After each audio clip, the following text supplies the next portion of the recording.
We're certainly not going to go through all of these, but I just want to kind of open the door that, in the marketing class, we talked about tools, SWOT and STP. Um, in consumer behavior, it goes a lot deeper.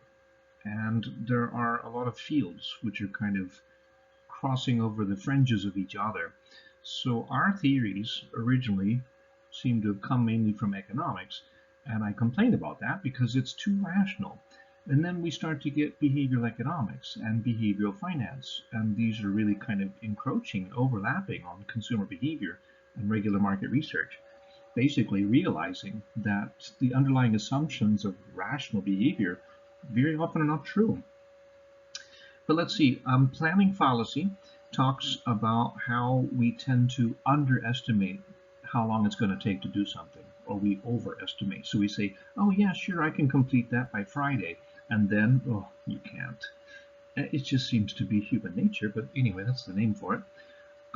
Prospect theory, that's a really famous one where they won the Nobel Prize. They're talking about, you should have the same kind of rules of thumb in terms of loss versus gain, but we do not.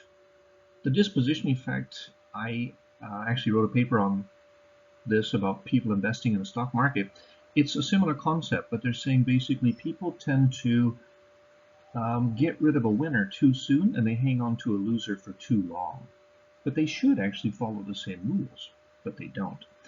The house money effect, also somewhat similar, but let's say that you go to a casino, you take 1,000 baht, and you start to gamble and you win.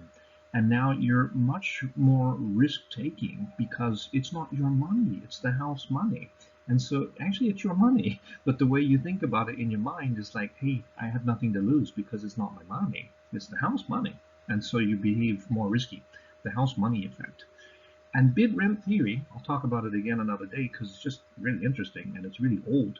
But they say whatever is built on land will evolve to whatever is the most profitable. So if it's a fresh market or it becomes a shopping mall or it becomes a condo, but it's the market itself that drives the development. I think it's pretty interesting and still very relevant today.